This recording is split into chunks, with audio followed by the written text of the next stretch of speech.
chapters 7, 8, and 9. So that's clothing, ways and means, and luxury, the need for luxury. So we're gonna look over those.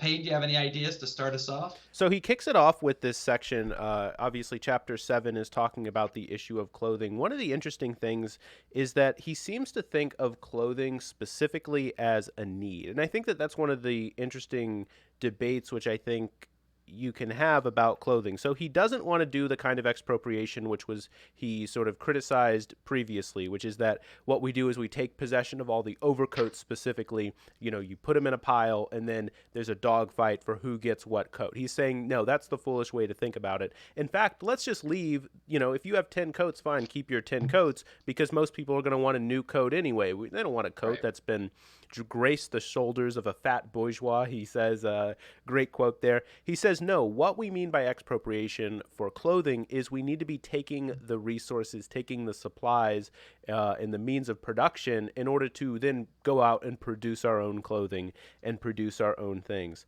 And so he says here, quote, the only possible solution will be to take possession in the name of the people, all the shops and warehouses where clothing is sold and stored, and to throw out open the doors so that each can take what they need. So you go into the stores and you get basically what you need in terms of clothing. I imagine that a lot of people would object to that, saying that, well, people are just going to take more than they need. They're going to take silk and linen and all these beautiful types of clothing that we can't all own a velvet gown. And he anticipates this objection, and he goes on to say, in at least what's the next page for me. He says, sort of quoting the adversaries who would be saying this, but everyone will want a sable-lined coat or a velvet gown, exclaim our adversaries. He says, frankly, we do not believe it. Every woman does not dote on velvet, and nor does every man dream of sable linings.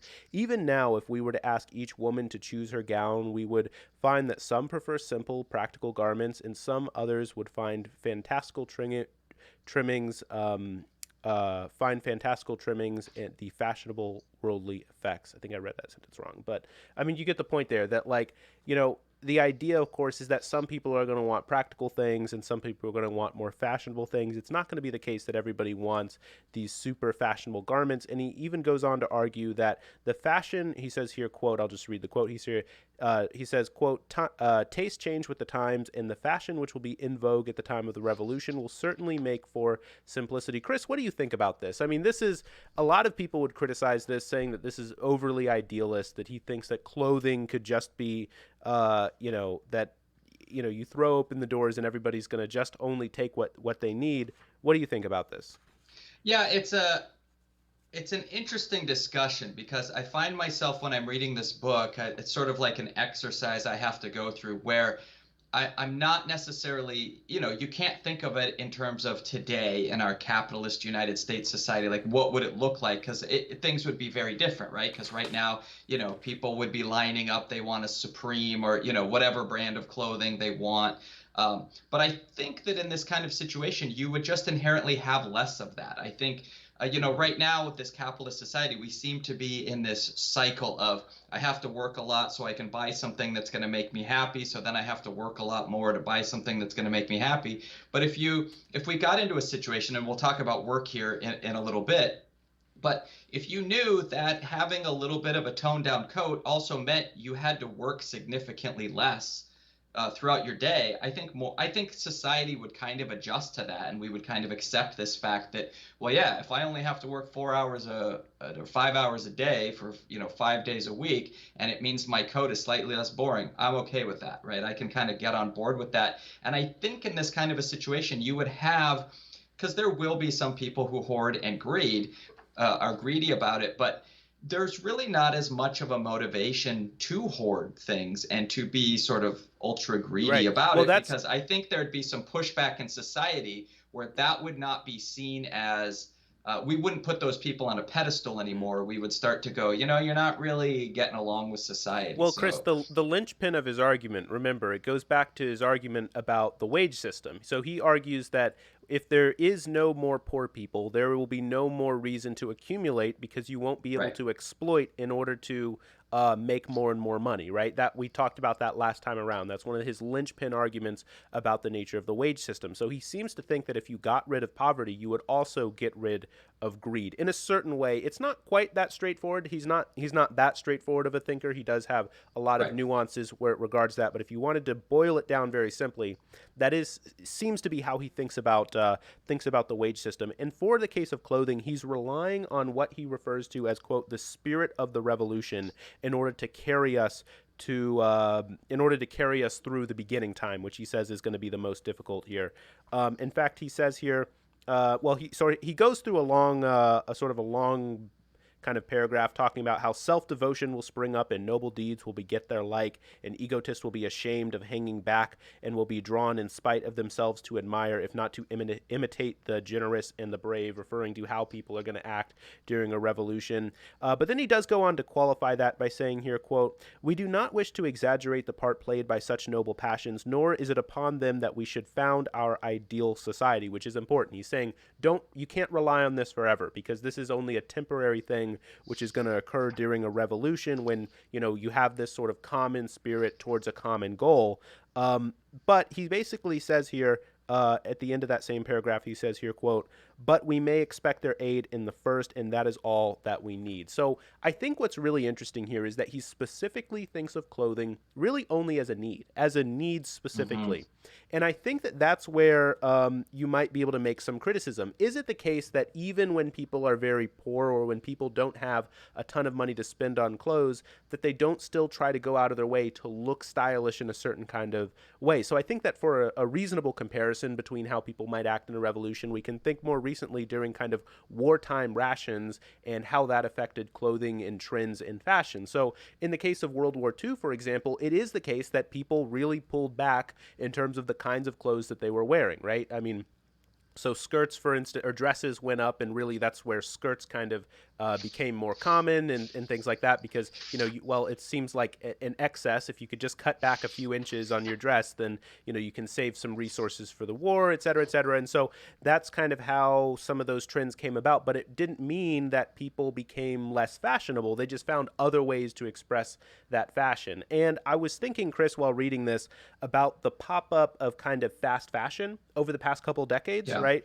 Where you have a lot of really cheap clothes that are clearly cheaply made. I think that, in high school, we probably all maybe experimented a little bit with kind of fast fashion when we didn't have a lot of money, but we had some money and we wanted to look fashionable and cool and stuff like that. Um, and one of the things that's interesting about fast fashion is that it is kind of fashionable. It's cheaply made. It's fast, right? But the thing about it is there aren't a ton of them, and it's still kind of expensive, right? Like if you compare it quality for quality, it's definitely a ripoff, right? Right. Um, but the thing about it is there aren't a ton of them in circulation. So part of the reason why it's fashionable is specifically because of the fact that not everybody's wearing it. And so fashion has an ability to express our own individuality, and our individuality can't be expressed if everybody's wearing the same thing. Now, he goes right on in chapter 9 specifically. He talks about luxury, but he doesn't include clothing in his aspects of luxury. I mean, I understand the importance of bare necessity and coats to keep everybody well clothed, but I guess my question for him, and what I'm maybe worried a little bit about, is how do we actually go about ensuring that everybody has clothes? Not only that everybody has clothes, but everybody has clothes which can express themselves, which can Right. feel like this is how I feel comfortable dressing. This is dressing this way makes me feel comfortable. And so if you have different kinds of clothing, if you have sufficient amounts, I should say, if you have sufficient amounts of clothing in order to make everybody happy, that means that you have to, that requires a lot more work, right? Like it requires people to, have designers, right? And things like that. Maybe that wouldn't be in vogue during the revolution, right? He seems to suggest that it wouldn't be. But I don't know. I think that's an interesting question to ask, maybe. I don't know. And What do you and think? I Yeah, and I thought about that while I was reading this, and it's not completely clear to see exactly the point that he's trying to make, but I think he is suggesting that there still will be a diversity of clothing, right? Because he Mm-hmm. closes the chapter by saying, "But it may be urged this means gray uniformity at the end of everything beautiful in life and art. Certainly not, we reply. So he seems to at least be, although he Right. does not go into great detail of it, he is pushing back at the end of that chapter, and he's saying, this is not just where we're all going to be wearing the same exact gray coveralls or whatever that the uniform is. There Hmm. will be a diversity of things, And because there'll be, and I think this maybe gets fleshed out in the next two chapters, although not specifically called out. Well, you'll have people making different types of things, either as part of their job to sort of earn their society, or it could call into that luxury time of the 4 hours a day that you have to right, express your art, could be done with clothing. So right, maybe to that's help one of make your clothing arts for is things like you have a that. sewing machine and you kind of do your own thing a little bit. And uh, Hmm. yeah, but so clothing is a weird thing, because on one sense there is an absolute necessity to it. You have to stay warm and safe and all that kind of stuff. But then there is this artistic side to it that he brings up later. And you're right, he doesn't. I don't remember if he specifically. I think he doesn't specifically call out clothing as a type of art Yeah, he there. seems to think of clothing specifically as a need, which, makes sense. And I do also want to point out here, like during this time, of course, it was capitalism that was oftentimes associated with kind of gray uniformity, right? Like it was, you're a little kid, an 8-year old going into the coal mine, and everybody's dressed exactly the same way. And, you look at pictures of the time, and different classes were associated with wearing certain kinds of hats and things like that. Now, part of that is just sociological, right? But part of that really was that you got a certain hat for your job, and everybody, they just gave everybody the same hat for sort of your work uniform, right? You go into a store, everybody has the same uniform, but at the time they had massive industries for whole cities, and so a whole city would look basically the same. Right. Maybe you'd even walk around wearing your work clothes around the shop around the day, because that was you didn't own a whole bunch else. Maybe you had your Sunday clothes and that's it.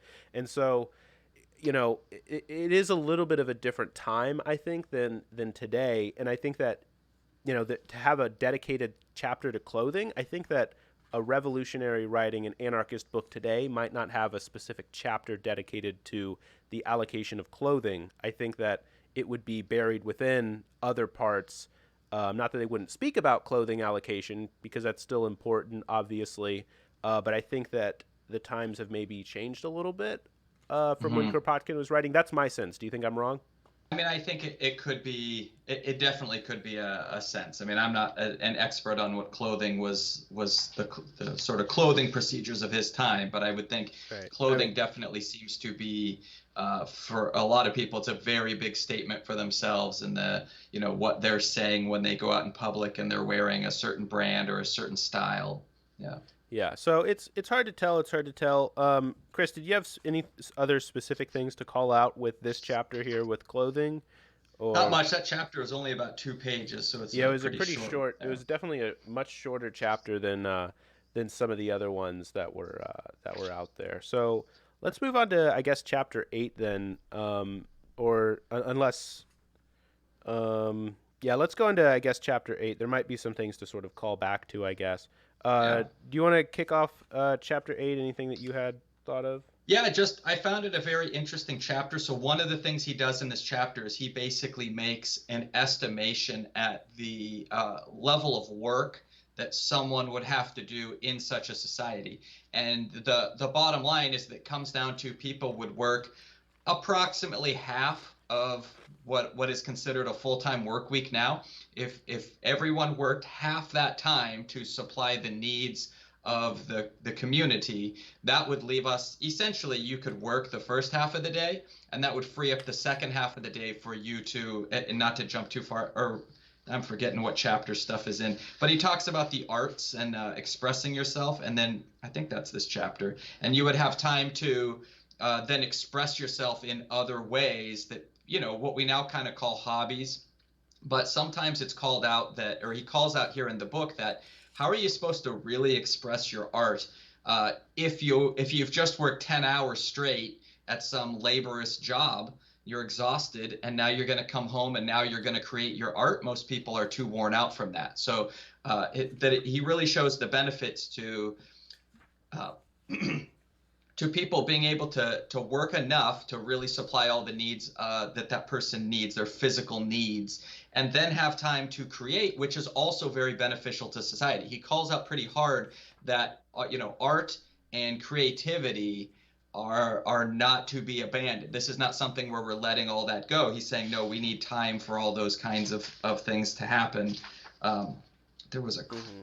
oh, I just lost the quote I was going to say, but yeah, so that's kind of where he's going in this chapter, and I found it very interesting. And it seems like we have made even more advances in a lot of things in the time since Kropotkin wrote this. It's possible that we've seen even more efficiencies, right? You can go back to like the 30s and or 50s maybe, where they have those videos about the future, and they say, oh, production will be so efficient and we'll make so many jumps in production that people will only have to work a few days a week. Except what we actually did was we just gave all that increased resources up to the top, and the people didn't see any. The people are still working as hard or maybe harder than they were 60, Mm-hmm. 70 years ago. So we've kind of wasted this free time that Kropotkin was proposing we would have, and 60 years ago people were saying we have. We haven't realized that, but maybe that's our fault in the capitalist system, where we just let all that benefit go to the top rather than claiming it for ourselves and saying, no, we want people to only work 4 days a week or 3 days a week or something like that. Right, and shortening our workday. I'd say this chapter, one of the interesting things is I think that he's really trying to continue that idea which we saw in our last video when we talked about the biological integration of functions, which is the idea that, in a biological organism on the path of evolution, where, you have two separate functions and then the functions start to work together towards a common goal. Right, I think that that's kind of the general metaphor which he's tracing out through chapter 8, because he's going back again to this idea where you're going to have sort of intellectual labor being mixed in with kind of mechanical and hand-working labor, and it's one of the criticisms actually that he makes on Marx in this chapter, which maybe we'll get to.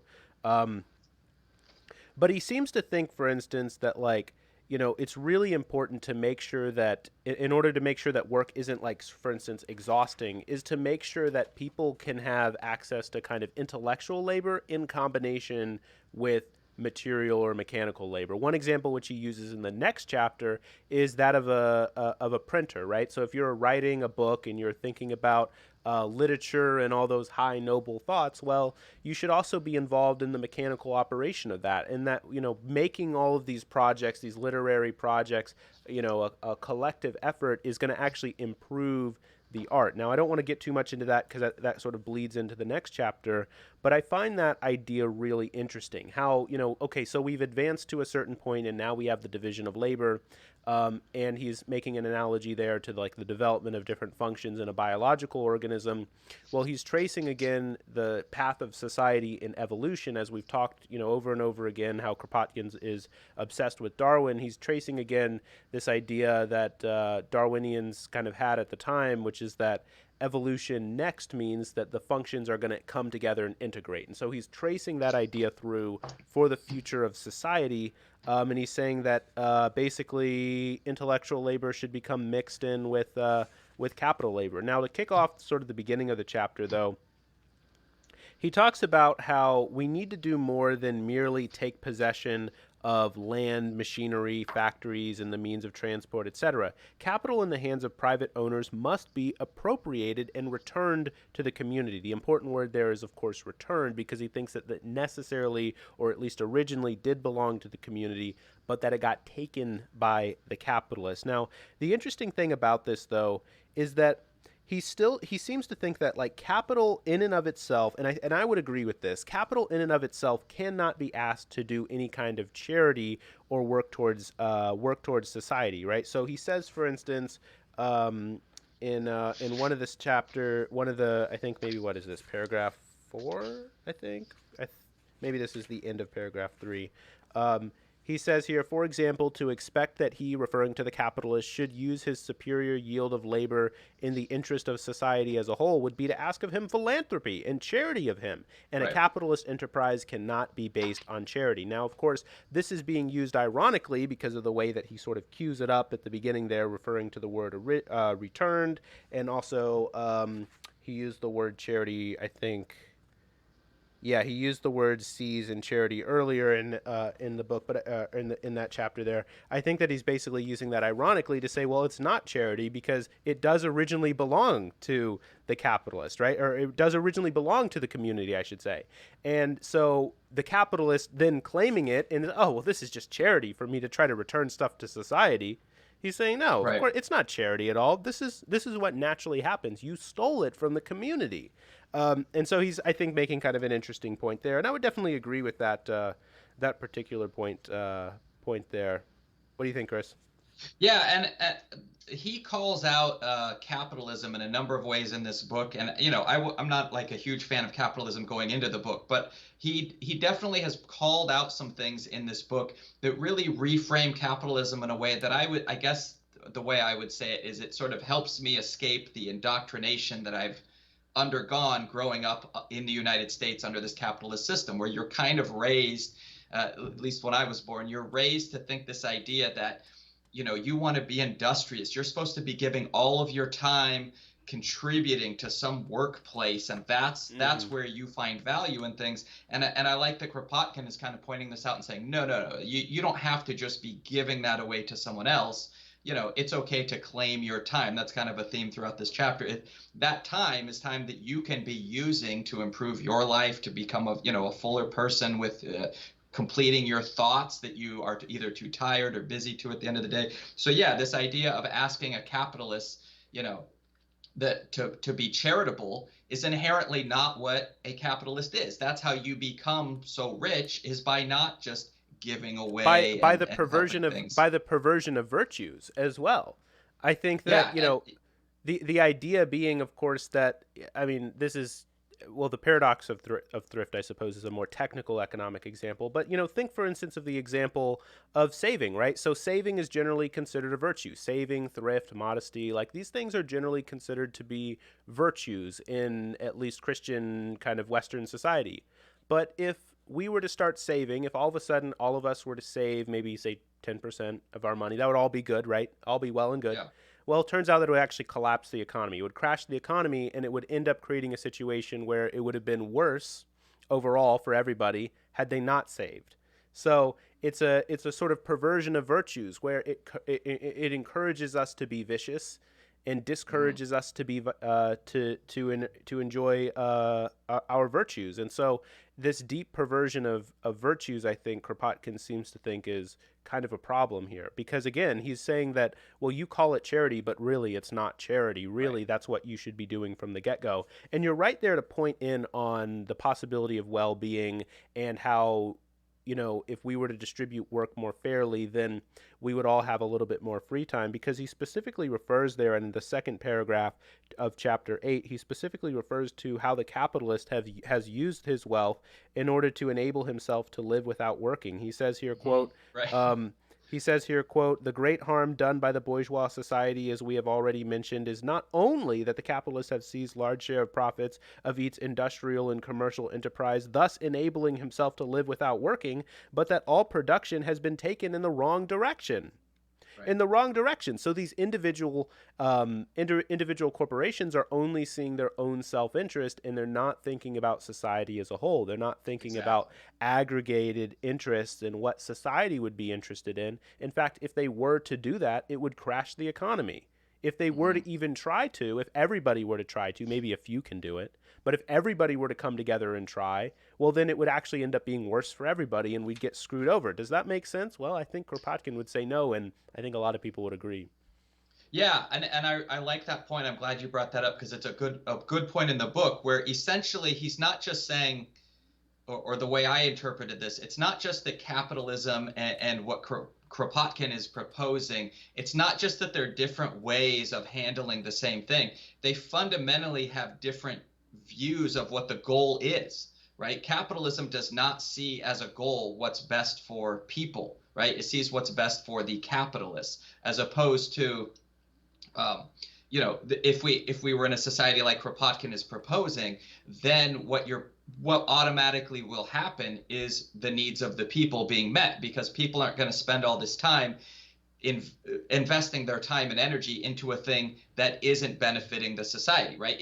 In some way or another. And I don't mean necessarily the needs, but you're either fitting those sort of first level needs of food, shelter, clothing, stuff like that. And then also the peripheral needs of creativity and art and things like that. But it will be a need. It won't necessarily be a need of someone who is just trying to consume.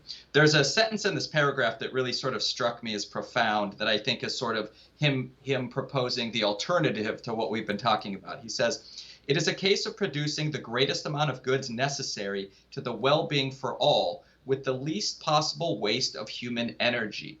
And I really liked that sentence because it wasn't about money. Like he's not saying, oh, we have to not waste money. It was about really tuning in on one of these things that we should be valuing more, that I think sometimes gets undervalued in our capitalist system, which is human energy, right? How many employees have spent their human energy working at Amazon so that Bezos could be a 200 billionaire, right? And it was, in my opinion, a lot of that work was wasted because who's benefiting from all that work that they did? I mean, me, when I buy something from Amazon, I guess I'm benefiting from that. But to me, that 200 billion sort of represents what he's talking about here. It's a waste of human energy because it's just dollars that are sitting in one man's bank account rather than helping all those people who did the actual work of getting that package to my doorstep. So I kind of like the way he phrased that.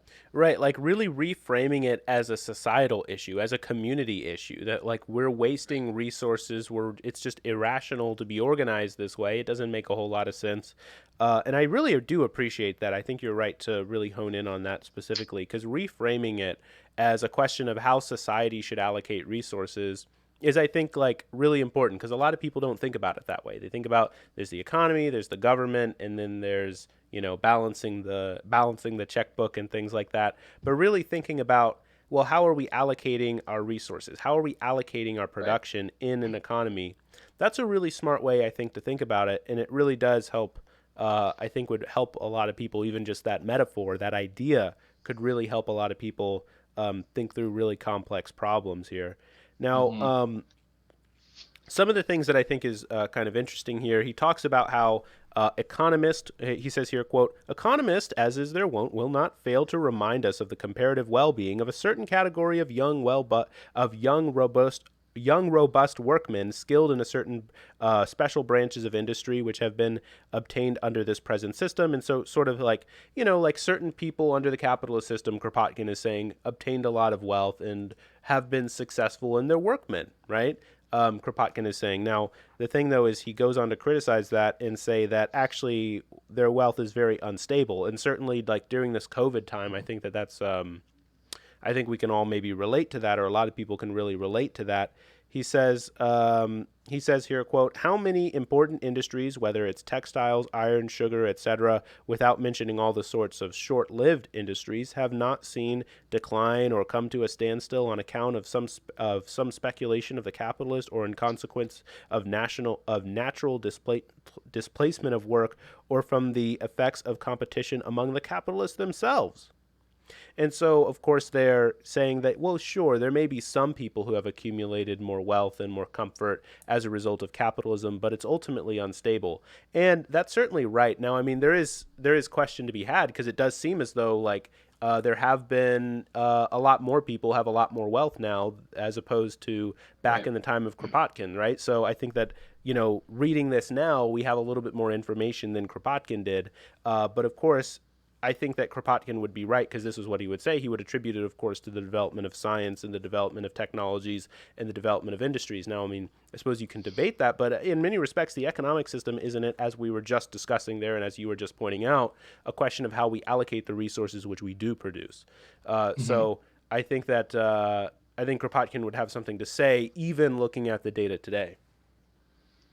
Yeah, it would be interesting to see sort of, yeah, how we would approach that. It would be interesting to see if he was here, what he would have thought. I mean, we have made massive gains in our ability to. I mean, he would probably be amazed at what you can grow on an acre of land now compared to what was Right. that, 160 years ago or something. I mean, Yeah, we've 100. made Yeah, such 130 years gains. ago. Yeah, 130 years ago. So I mean, right now he talked about what a couple people being able to plow like what 4 acres a day or something like that. And now you got one person. In fact, a lot of these tractors you don't even need a person in them anymore. They just drive themselves around. You GPS it, it drives itself around the field, and you just Hmm. have to be there a few times to kind of change things out. So you can literally have one person just Handling taking care acres of and acres acres and of land. acres. Yeah.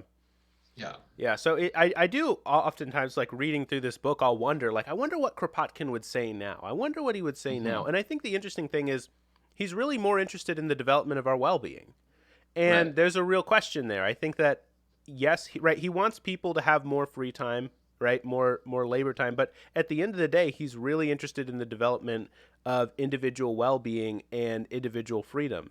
And now, freedom not defined in the capitalist sense, right? But freedom Right. defined in Kropotkin's sense of sort of well-being and the ability to develop your potentials. So I am oftentimes so curious, like, man, if you were to just be raised from the dead and get Right. to walk around the streets, like, what would he think? What would he think? It's kind of interesting. Uh, but yeah, so you want to take a look at some of his criticisms of Marx? That could be kind of interesting. Or do you have something else Sure. before then? Where were you looking at the At least for me, it's the next page after those other. I'll read the quote. Um, so he says here, quote, this is the start of. It's a few paragraphs before part two. He says here, the evil of the present system is therefore not that of surplus value of production that goes to the capitalist, as Rodbertus and Marx said, thus narrowing the socialist conception in their general view of the capitalist system. The surplus value itself is a consequence of deeper causes. The evil lies in the possibility of surplus value itself existing, instead of a simple surplus not being consumed by each generation. For that a surplus value should exist means that men, women, and children are compelled by hunger to sell their labor for a small part of what their labor produces, and still more so of what their labor is capable of producing. So again, there's a few ideas that we've already seen touched on earlier in the book, kind of coming together in that quote there. The first major idea is, of course, what we saw, I guess, in our last video when we were chatting about how he felt like any kind of state socialist system would still maintain a wage system because it would require, essentially, because it's basically the state directing production, and it would require a wage system, which he argued would require that there still be poor. And so we're seeing that idea really come back together, along with his criticism of complex versus simple labor that we saw. I think that was maybe one or two videos ago. I'm not quite sure. Um, but also, I think that it's really interesting there. I mean, Chris, I guess I just want to ask you, like, what do you think about this? Like, do you think that this is right? Do you think that the problem is surplus value existing in and of itself? Or is it just that the resources are going to the capitalist? uh yeah, it's hard to say. I mean, certainly the resources going to the capitalist are an issue. I mean, just the idea of what is money, right? It seems like such a simple answer. You could just go out on the street and you ask someone, what is money? They'll give you some kind of answer, but it's way more complicated than that, right? I remember, in government class in high school, we watched some cheesy cartoon video where it was kind of explaining the point of, say, currency. And it was, in this little cartoon, they had a guy was working on a roof as a roofer, and then they had someone whose job was something that's completed much quicker, and they were saying, well, these people need a way of exchanging their goods and services. Someone who's going to build a roof, that takes a lot of resources and time, whereas someone making some basic shoes, you can't really trade. Okay, you redo my roof, I'll make you a pair of shoes, right? So it kind of explained you need money as some way of these people can Mm-hmm. exchange value to each other. But then, you know, it's not quite that simple, because first of all, you get away, you get into like fiat currencies and what exactly is money. And then so at that point we start thinking, okay, money's okay. It's just a way that we exchange goods so that the effort that we all put forward, we can use to exchange for the things we need in some kind of reasonable way. And that sounds okay until you realize the money itself becomes the end goal, right? So where it's presented as being a way that we exchange sort of our work for goods and values, in a capitalist system, the money is the goal, right? Like, Bezos didn't really say, I want to be the greatest bookstore seller that ever lived. Amazon was kind of originally for books and then it expanded. It's not Hmm. like he wanted to be the greatest book seller ever. He wanted to be the richest person, right? So it really became about getting the billions and not really about the service that's being provided. So it could just be that I guess I'm undecided. It could be that the perversion lies in the fact that the maybe there's a problem inherent in the money exchange itself, the exchanging of money that allows someone to get in there and say, I'm going to siphon off a little bit of all of this money and I'm going to accrue a massive amount of it. So it sort of perverts this thing that could be a good way of exchanging goods and services, but it just naturally degrades Hmm. into this system which hurts people at large. I mean, is that necessarily always going to happen? I suggest yes. Like Hmm. that, probably that's where um, the where the problem is, but also just surplus value existing could be a problem. I mean, if it's surplus and it's really not, obviously sometimes surpluses can be He's good saying, for something, but you don't want to overdo it. well, Yeah, he's go saying ahead. that the surplus would, if it went to the workers, then we could end this poverty, right? We wouldn't have people suffering anymore. And so Right. the idea is, well, we should redistribute that to the workers as opposed to giving it to someone else. And he goes on in that paragraph to say here, quote, but this evil, referring to surplus value and poverty, will last as long as the instruments of production belong to the few. And so he's again criticizing Marx, saying that essentially, like, state production, state approaches to capitalism are just going to are just going to sort of recreate the wage system, essentially recreate capitalism, he seems to think, because still only a few people are going to be controlling the instruments of production. The workers won't truly have seized them because the state's going to have it, because some bureaucratic body is going to have it. Right. And that extra money, they're still going to end up being, paid a wage. That extra money then isn't going to the workers to end poverty. It might go to other programs, but it's not going directly into the hands of the workers. Right. Um, and I, And I will and say, you kind of have to. Oh, go I ahead. was going to say, and money is an interesting point because I'm not quite sure. I don't remember for sure, but didn't Kropotkin say something about like getting rid of money and that workers are just going to exchange their goods directly? Um, Yeah, in was our it? last section, the last time we read, I wasn't 100% sure on that. We didn't end up bringing it up in our last conversation, but that was one point where I was like, that definitely seems like something which could be very difficult to enact effectively. But Right. I mean, I think that's one of the, and I forget the details when we looked at the quotes, but I think that's one of the things that pops up is essentially there wouldn't be currency. You wouldn't mm, have money because again, it's one of these things that leads into to to corruption. It seems corruption, right? like that's his kind of ongoing thing is wherever you find there's something that leads to corruption, you just eliminate that thing completely. You don't try to negotiate with it or control it. You eliminate it, which I think goes back to the question you were just talking about because, like I've heard historians argue that, the difference between say England and the US is that England has always been really suspicious of like companies whereas the US has always been very suspicious of its own government. So we both kind of like in the US we always are, people are very Mm, skeptical of the government overreaching and in England it's a little more the other way. They're careful of companies overreaching when really it's probably both. It's like you have, like look at the modern day in our country. Well, really the country has kind of the government has sort of overreached in a lot of ways, but so have the corporations, and then they sort of corrupt each other, right? So I can kind of get the argument that, sure, the capitalists are bad and that system's bad, but then also if you have a government in play, that is leaving that weakness for someone in that position or a group of people in that position to sort of corrupt from the government side. right. So I mean, I that's get his point. Yeah, I mean that's what he seems to say. Now the interesting thing though is I think Marx would respond to him by saying, well, if the people are controlling the government through some kind of democratic system, or it certainly later communists would say something like this, and it was like a truly democratically elected system, well then what's the difference? They would say, I mean, you know, I don't Right. know, right? Because I don't have those texts right in front of me, but he's criticizing Marx along those lines, and it seems like, well, there's a pretty readily available response that that communists would have. The sort of state communists that or the bourgeois communists that he calls them, that Right. would it would be able to respond to Kropotkin, I think.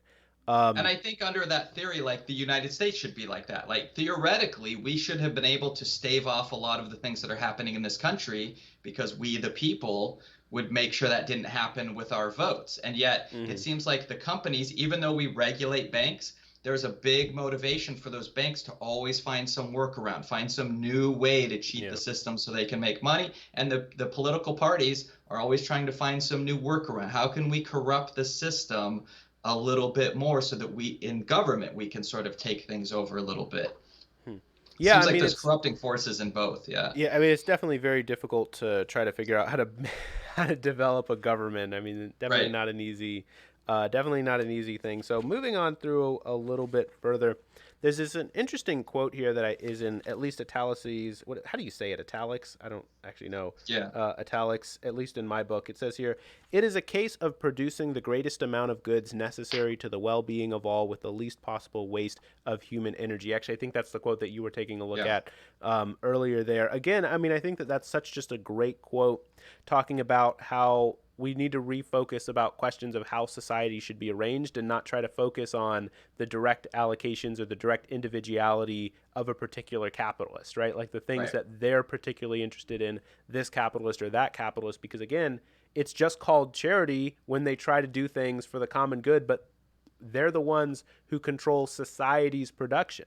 And so Kropotkin clearly seems to have a problem with this. Now, the rest of the chapter, I will say, is I don't want to say like dated, but it's not exactly like you can sort of take the general gist of it because the rest of the chapter, sort of starting here with part 2 through the end of chapter 8 here, is basically talking about using different calculations for how long Hmm. people would have to work. And, obviously, like all of that has changed, right? Like, Right. using calculations of how much how many yards of cotton and stuff has been produced. Like, uh, you know, read it through once, get the gist of what he's saying, but the production is obviously very different now 130 Right. years later than what it was then, and also the needs have changed, which I think is really important because he closes off the chapter, and this is something that I was kind of getting worried that Kropotkin wasn't going to sort of point to, but here it is right here. He says here, quote, this is the very end of chapter 8 here. He says, quote, individual needs which do not come under the categories of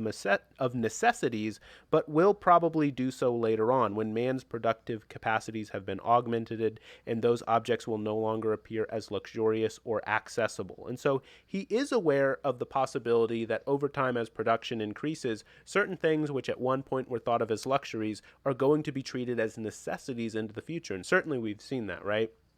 And that's, I think, one major concern that I had in the last section, that Kropotkin wasn't even really aware of this because he seemed to be treating poverty as like this base unit. Like once you get past, once you give people this certain amount of bread, these certain amounts of necessities, then all of a sudden people will no longer accept wage slavery, or what he Right. calls wage slavery.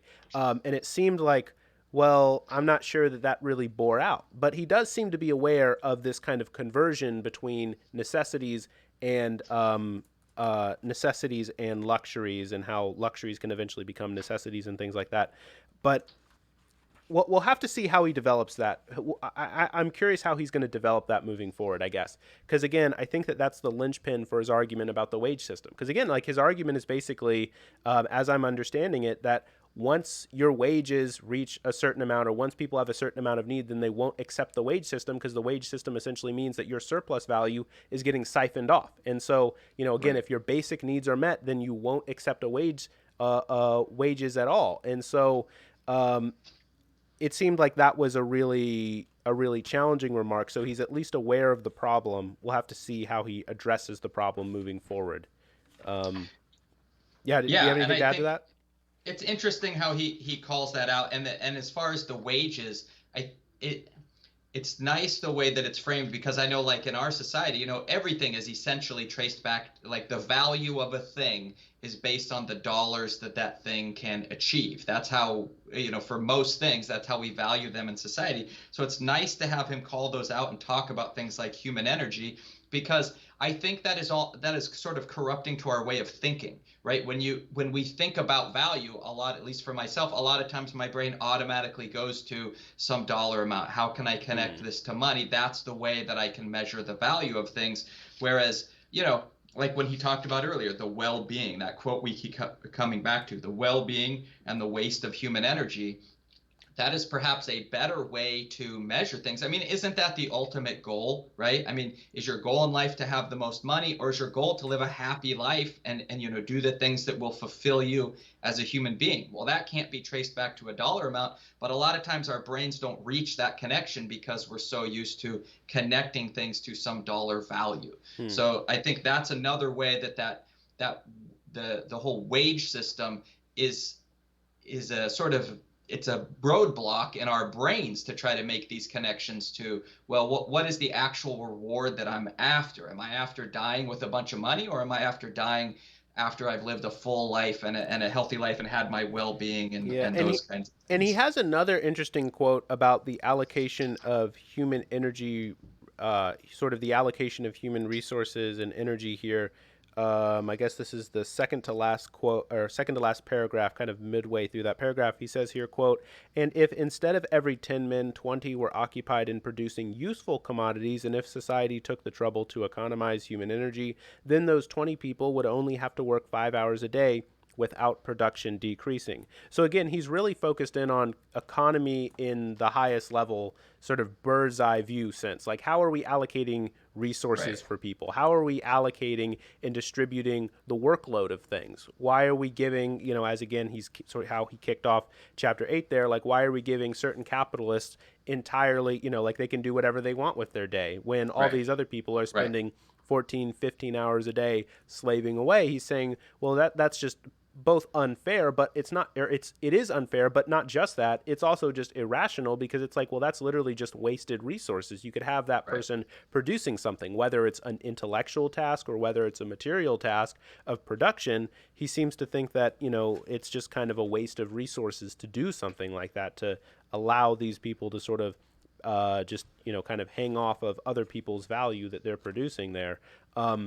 I love how he's kind of taking it at a twin angle. He's taking it on the fairness angle, but then also just kind of the irrationality of it. And also, you were talking earlier about kind of feeling exhausted after work and how reducing the number of hours is important. One of the things that I was thinking about while reading this is how it's not just always about the amount of time that you work. I'm sure you've had this before where, you work the exact same amount one day as you did the day before, but this day was particularly difficult. It turns Hmm. out that, like, also the tasks that you're engaged in are very, very draining. You can go to work and sometimes have maybe a short work day, but it still, really kick your ass. And so it could be the case that,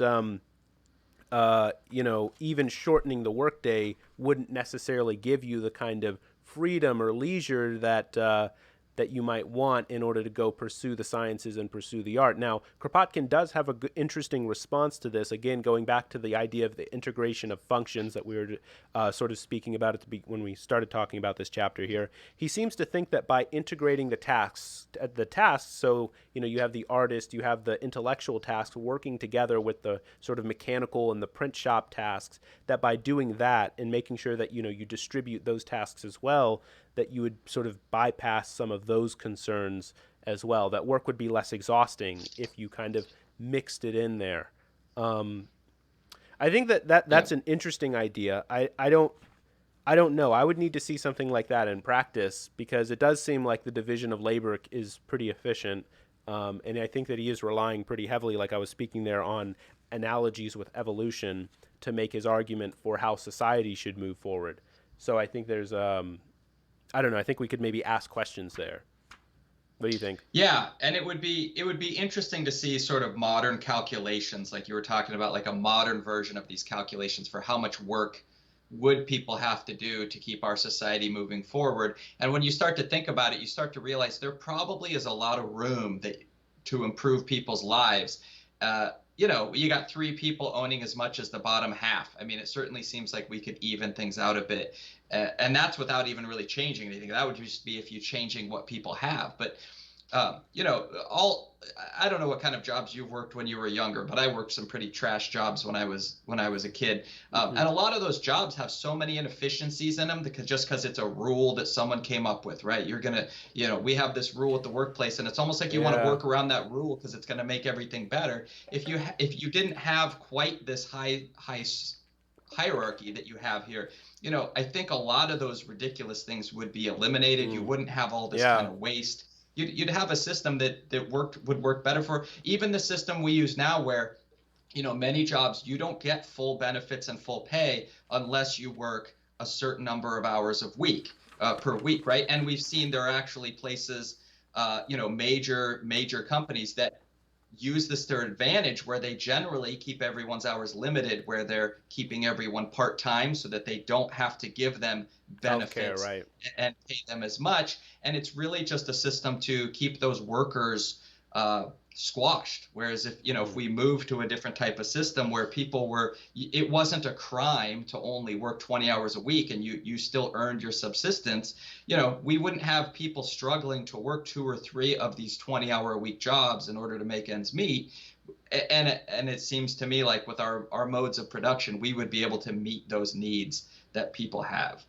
Yeah, and specifically, like, so I worked at the Gap. I hated it to death. Even though, like, even when I wouldn't work like a ton of hours in a week, I always felt like, even just working 3 hours in one day would just completely kick me, and I'd be down for 5 hours after work because I hated it so much. So it's definitely one of those jobs, and for sure, like, if I had more control over the production and sort of we were able to kind of work together on tasks, it does seem like it would be maybe a little bit less exhausting if I didn't have Right. to, I mean, yeah, I definitely see that. I definitely see that. Now, the interesting thing, though, is how service sector work can relate to his idea of production, right? So he's very, very focused on mechanical production and the production of like clear, specific resources, the kinds of things that, the economy was producing at the time. Well, now the majority of the economy, at least in the United States, is service sector, some kind of service sector. How do you shorten the workload for someone, for instance, who's at a call center? Right? Like, how do you Mhm. balance that out? It would seem, I mean, you could, right? You could just say that, you have to work shorter hours, but that would mean that you'd have to hire more people into the call center, it would Right. seem, right?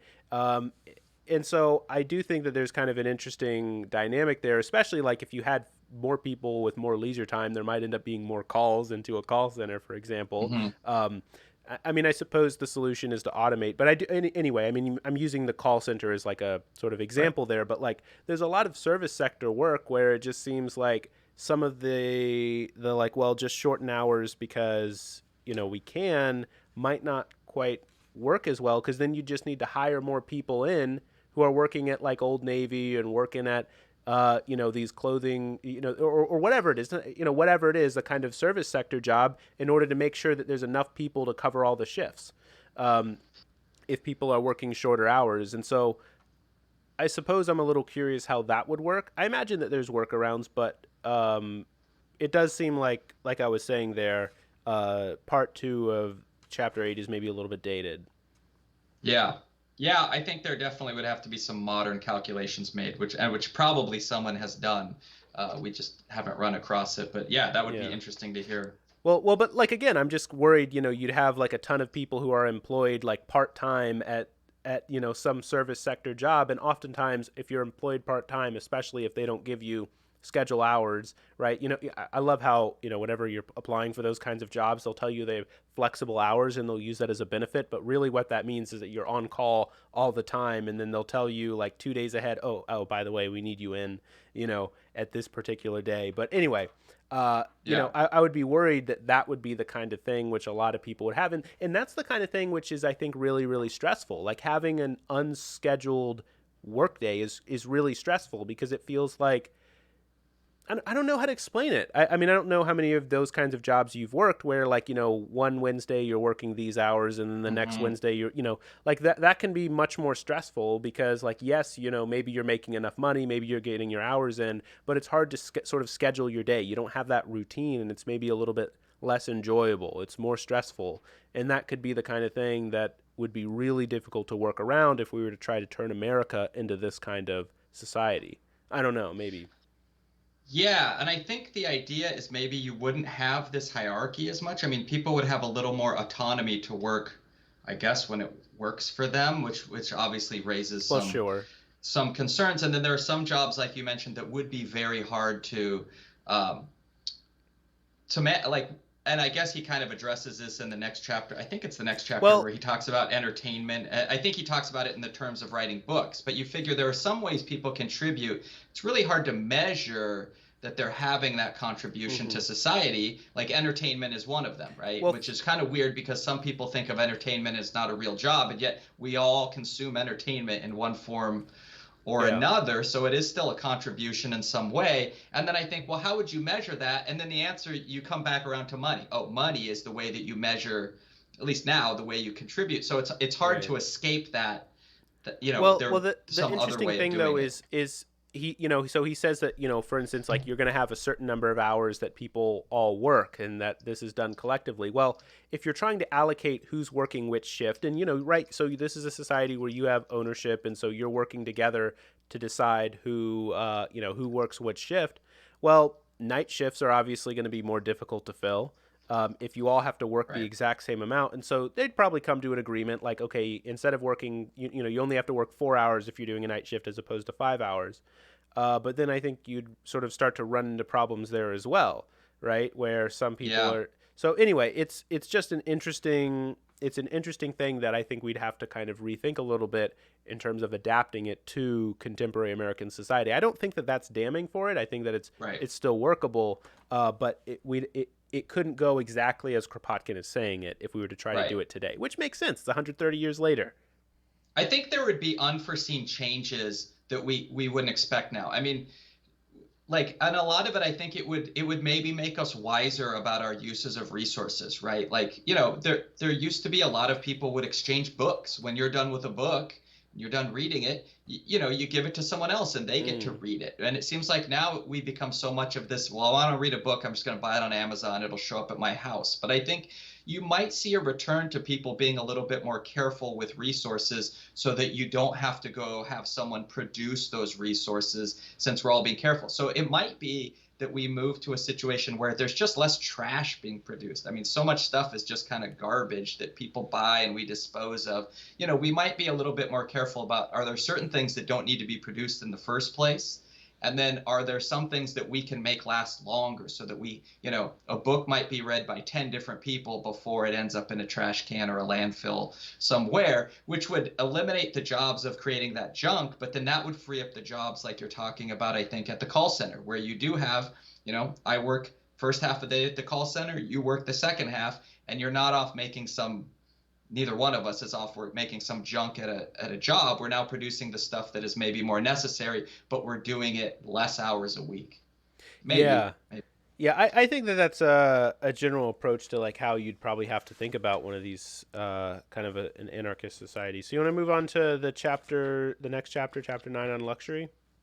Yeah, I'm Yeah. glad he approached or he tackled this as a chapter because it was, it's kind of a concern. We see these movies where everyone's wearing just a gray uniform and everyone looks the same and everything's the same for everyone. Hmm. So it's nice that he took this approach to enlighten us that yeah, you can have the thing. The idea isn't just to work as little as possible and then we're all just sort of sitting around staring at the walls. The idea is that this is freeing up time for us to nurture our intellectual side, our creativity side, our artistic side. He really kind of pushes that in order to be a full human, you have to have this other side, and almost to that you start to realize, oh yeah, this working that we do, where we work ourselves to death, is really to the detriment of this other side of being a human, which is to be creative and to have hobbies and do fun things with people and have that luxury, which, shouldn't really just be reserved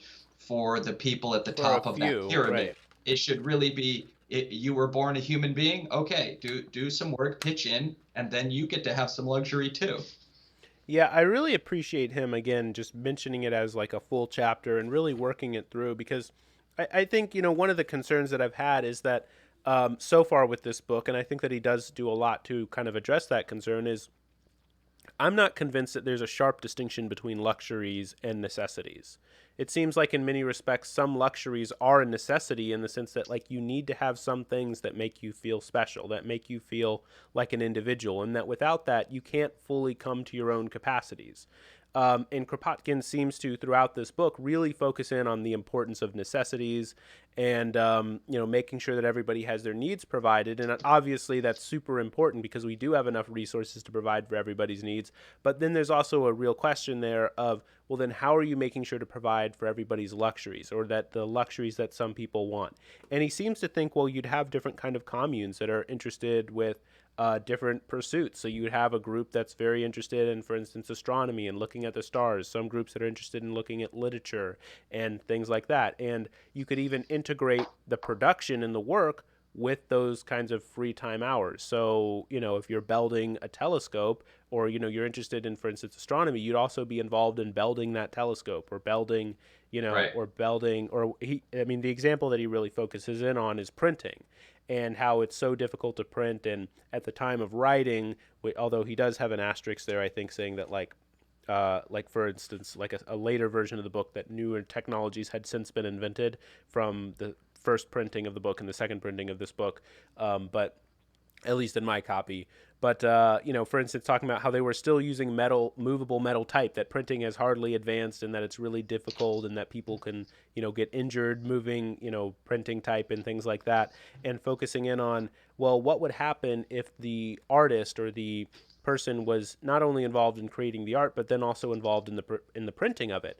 And I think that what he kind of hones in on there, because some people would argue, he responds to this argument by saying that, well, that would mean that the work is less good, that the art is less good. But he's saying, no, actually it would be better, because it would be more in Hmm. touch with other people. And so your work would be Right. more appealing to a larger audience. So for instance, how are you going to capture the beauty of a sunset when you never worked on a farm, looking like, if you're gonna be making a painting of a sunset over a farm, wouldn't it be even more beautiful if you could capture the sentiment of having a hard day's work and walking home looking at the sunset?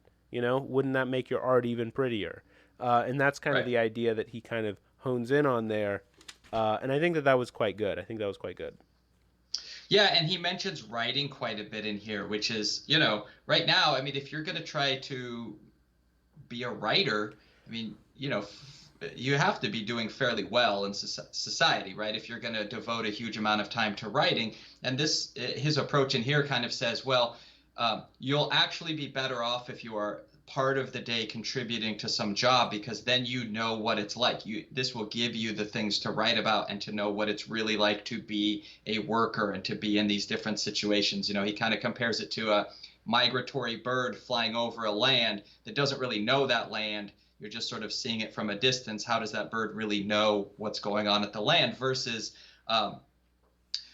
the situation where you're in it for the first part of the day, you go work your job, and then you come home and you're not exhausted, you can do your writing, and yet you're still sort of grounded into your community. That makes you, keeps you, for the things that you're writing about, keeps you grounded in there. Yeah, I thought that was actually quite clever. I really did. That, kind of the integration of functions, again, kind of the same idea that we are carrying over from the last chapter and from our last video talking about it.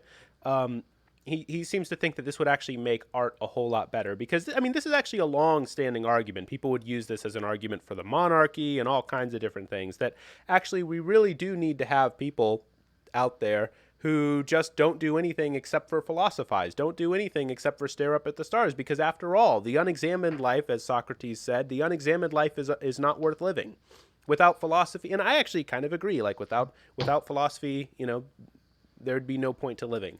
But and he's actually pointing out here how actually you don't need to have a certain class of people who don't do any other work besides philosophy. In fact, your philosophy would be better if you were Right. involved in the printing of it. You're involved in the collaborative efforts of things, and scientific work coming together to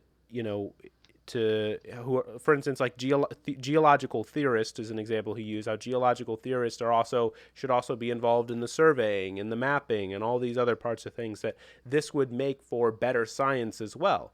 And I think that Right. I think there's a case to be made there. He's not making a dull case. I think there's a real case there. Yeah, and then there's a quote in here. We kind of had mentioned this before we started the show today. So he talks about, no doubt nowadays, when hundreds and thousands of human beings are in need of bread, coal, clothing, and shelter, luxury is a crime. To Mm. satisfy it, the worker's child must go without bread. So he's really kind of showing, I think, what sometimes we don't even realize that we think this, or some of us may think this in society, where, sometimes if I have some time where I'm relaxing and I'm not being productive, I almost start to feel like a guilt over it, right? Or, you Mm. have like this, a little bit of anxiety because you're not out there producing, you're not out there working. And that, I think, is related to this idea of luxury being a crime. If my family doesn't have enough, but I want to claim that little bit of luxury that we're saying, every human kind of needs, well, that luxury is a crime against my family, because then there's not enough food for a child or a spouse, or somebody's not getting quite what they need, versus a system where everyone's needs are met. That luxury is not a crime anymore. It's actually a benefit to us, that you can become a fully realized person because you have that time. You're not just a a meat machine that's creating money for Jeff Bezos or whoever. You're able to devote time to your own self and Mm. become sort of self-actualized, like we were talking about. Yeah, I mean it's a really good point to make here because look, he does, and I think that this is why it's so important to mention, because earlier in the book he is criticizing luxury actively. Making fun of people for having all this luxurious time, making fun of people for having these, elaborate dresses and elaborate gowns and things like that. So he does say here that when people are in need of bread, coal, and clothing, again linking in clothing with absolute needs and shelter, then luxury is a crime. But then he goes on to say that, well, once everybody's needs is met, then luxury is an absolute necessity. Then these things are completely necessary in order for people to make it by, in order for people to get there. And also, and this is, I think, super super important here. He points out here, I can't yeah, I'm not quite sure exactly where this part is, but he basically points out here how, um, if you can't just focus on the luxuries later, right? Like they'll oftentimes say, he talks Hmm. about here, for instance, the founders of new societies established in American deserts never understood that they in fact needed to have luxuries there. They said, well, we'll do luxuries in the future. First, we'll focus on necessities, then we'll talk about luxuries after everybody has their needs met. But instead, and turns out he goes on to argue that actually this was why those systems just failed, why those attempts at communism in America just completely failed, because they just waited on luxury. But you need them kind of from the beginning. You need a way for people to express their individuality, for people to express themselves, for them to Hmm. express their love of science, their love of art, their love of philosophy, mathematics, what have you. Like, you need to have that in order for people to stay committed to a common cause. Otherwise, it just won't work. Right. Yeah, and I think it sort of changes the way that we look at science and these things that we're approaching, where uh, it's difficult, like in our modern society, like especially science is so hard because science generally takes resources to do, which means you need someone else's permission in order to do science. You need someone else to grant you some amount of money or some type of laboratory or something that you can go through in order to now do your science. But talks about here a situation where people can sort of work together. You have a group of people who want to do science. They can sort of make that happen because you don't have to wait for some really, really rich person to grant you the, okay, I will give you some funds so that you can do science. And so it's, in a lot of ways, we're sort of stifling science, I think, in this country right now because people aren't a lot of times people aren't willing to pay for science. There's always this question in science, well, what are we going to do with it? What is the end goal of this? It's like, which I think is so counter to how much of science is actually done. A lot of science is done for the sake of science, for the sake of Yeah. learning. I mean, the work that I did in mathematics in graduate school, the original work that we did, we weren't working on it knowing what the end goal was. You're creating this new mathematics, and then 10 years later some grad student's going to take my work and turn it into some actual thing that someone's producing. But that wasn't our goal at Maybe, the but time, even was even to if it was never to did, though, right. there's still some value in just Exactly. the project for its own sake, and thinking in its own sake. Isn't there this famous work by Hardy, I can't remember his first name, the pure mathematics professor at Cambridge, around the time when he was writing, talking about specifically this point that pure mathematics should be pursued for its own sake, and that anyway, but that he has Right. some interesting stuff on that. Uh, but yeah, no, it's absolutely right that these things need to be pursued for their own sake and not just for the ends of what it's going to produce. I mean, it's very Right. unlikely, for instance, that the discovery of the Higgs boson is going to lead to any kind of true technological advancement because the Right. Higgs can only really exist, at least in kind of an observable state, for very short amount of a time. I mean, it kind of does exist, but it's complicated, right? I'm not sure that Right. I really understand it, but it's probably not going to lead to any kind of direct technological innovation or something like that. Now, one of the interesting things, though, talking about sort of scientific advancement, he seems to think that if you opened it up so that everybody would have access to these scientific literatures and scientific resources, and everybody was kind of collaborating on these projects, you wouldn't have the kind of rejection of certain scientific papers that you did in his day. So he goes, for instance, actually, you want to just read this section about science? This is the start of part 4. Um, he goes on here to say at the start of part 4, second paragraph, he says, "What means has the scientist today to make researches that interest him? Should he," today of course we would add she, "should he ask help of the state, which can only be given to one candidate in 100, and which only he may obtain who promises ostensibly to keep to the beaten track? Let us remember how the Academy of Sciences in France repudiated Darwin, or how the Academy of St. Petersburg treated Mendeleev with contempt, and how the Royal Society of London refused to publish Joule's paper in which he determined the mechanical equivalent of heat, finding it unscientific."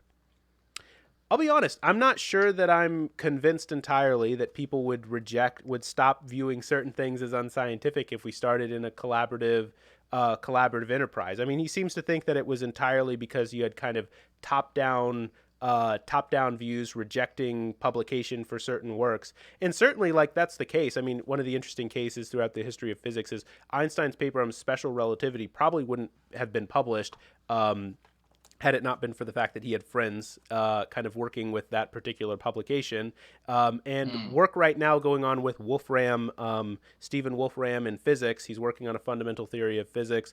He's not directly publishing it in kind of the typical peer review thing, although I will say some of the criticisms of it are kind of interesting because they're saying, well, he's not seeking peer review. He's also literally publishing publicly all of his stuff. So if anyone wants to go in and peer review it, they can. So I think some of those criticisms are maybe a little bit disingenuous. But anyway, specifically referring to Joule's work on the mechanical equivalence of heat and finding it unscientific, that's kind of related, well, not specifically Joule's, but, some of the interesting work on heat and mechanical interpretations of heat were related to the invention of, or the discovery, we should say, of the atom. And one of the things is that atomic thought and whether or not molecules and atoms really existed, it really was thought of as unscientific at the time. And the reason for that was actually, I mean, right. So the mechanical interpretation of heat is partially, I mean, not specifically in Joule's case, but in later versions of the mechanical interpretation of heat was, the idea that atoms come together and then the faster they move,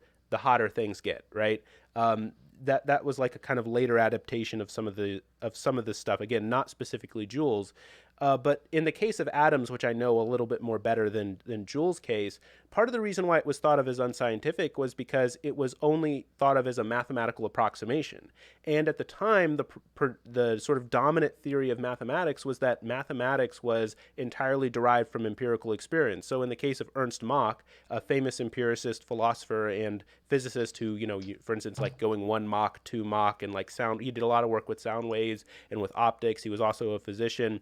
He rejected the idea of atoms in part because of his conception of mathematics, because he thought, well, it may be a useful mathematical trick in order to describe the world, but that doesn't mean that it's really the case, because again, mathematics he was thinking of as being entirely derived from experience. And so how are you going to use mathematics in order to derive something which you can't finally experience? That's a very simplified version of the argument, but he's saying, well, yes, mathematically you can simplify your work by using atoms, but we have no reason that we can trust mathematics when we start going beyond our experience. And it required a lot of philosophical work to Hmm. move mathematics beyond that, and also work in logic and things like that. And so, anyway, my point being, what makes something unscientific is very complicated. It's not just review articles rejecting certain things. It's also like prevailing philosophical attitudes, and honestly, like all the way to the end, people were rejecting the idea of atoms. It wasn't until Einstein's really work on Brownian motion to develop a mathematical technique to determine the size of atoms that they were like, okay, well, we finally have empirical proof that atoms are definitely there, and we can know about their size and things like that.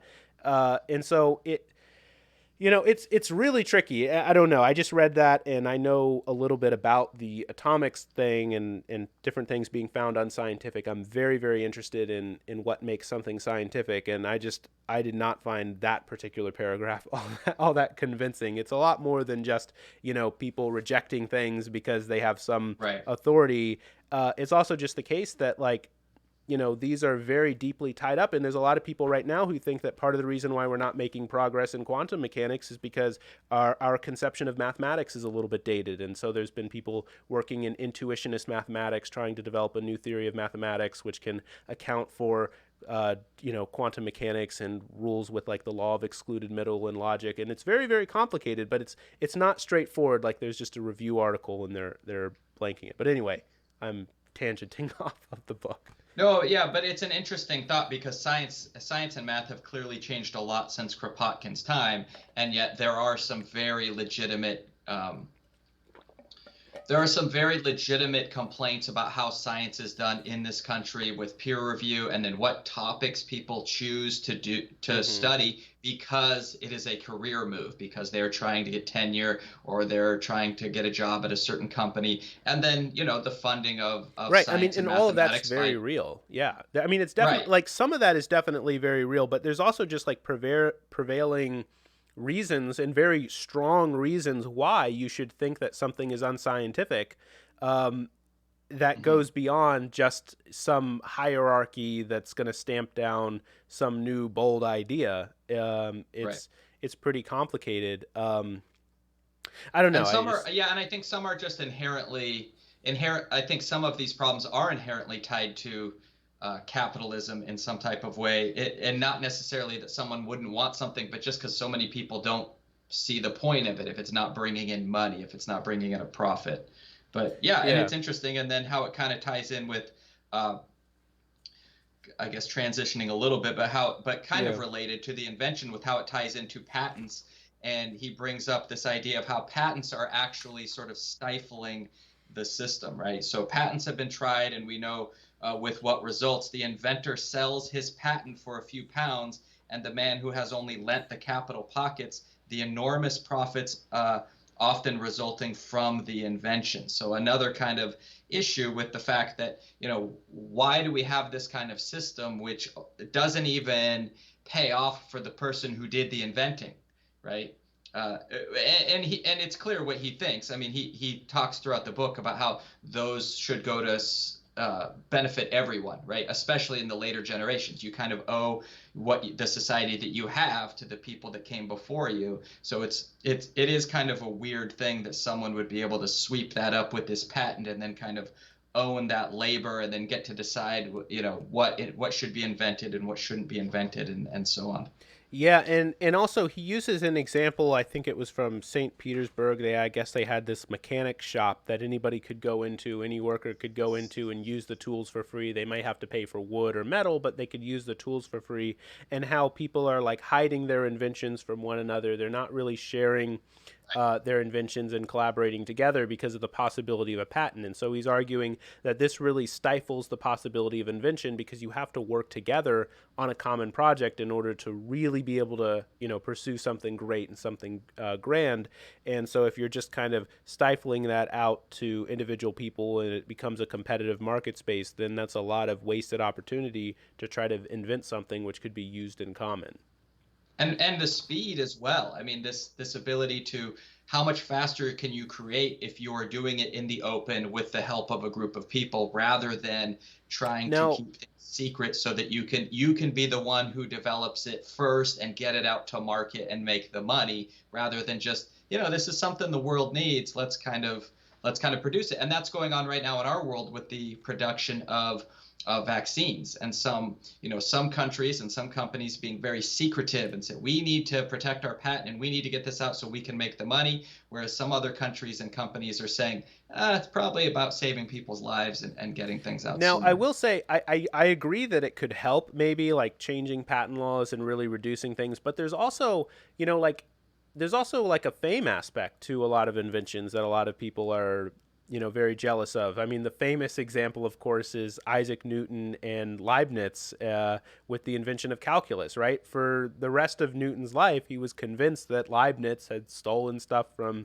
Hmm. stolen stuff about calculus. It seems, I mean, you probably know more about this than I would, but it seems like most people now agree that it was invented separately Yeah. between Newton and Leibniz, and suggesting, of course, that the ideas were already all in the air at the time. Mm. But in any case, it does seem as though like there also is this sense in Rutherford, for instance. I think it's Rutherford with like his work on like radio waves and things like that. How initially he wanted to go into business and make like a lot of money, but then he ended up deciding to pursue it scientifically. And I can't remember who it was, but some other person made like a ton of money off of radio and commercializing it and stuff like that. Now he never regretted it, and he always thought that this was like the right thing to make.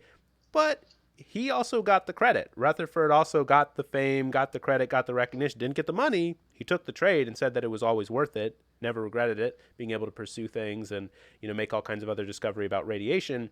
But there is a question there. I don't know that it would get rid of all of it in quite the way that he seems to think, because there's still like this idea of people like wanting to invent something and being given the recognition for it, whereas you look right now where hundreds of people were involved with the discovery of the top quark, and like, do I know the names of them? No, I don't know the names. But if one person had been involved with it, yeah, I might know the name of the person who discovered the top quark or the person who discovered the Higgs boson. But no, it turns out hundreds and hundreds of people were involved in this effort, and so no, I don't know the names. you know, Right. so I don't know, but again, people are still pursuing it actively and happily pursuing it. So Right. I don't know, but I don't know. It's kind of what I thought about while reading it.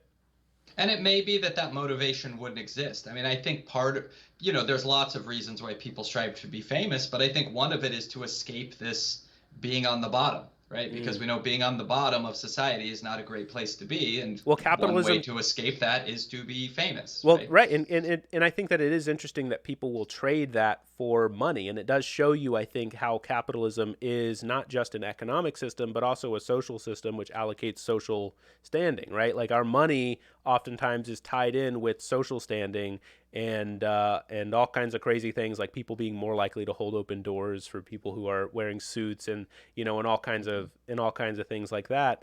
Um, and I think it does show how economic systems are also tied in with those social systems, that people would be willing to make those kinds of trades. That I don't know. I just think that that's kind of interesting.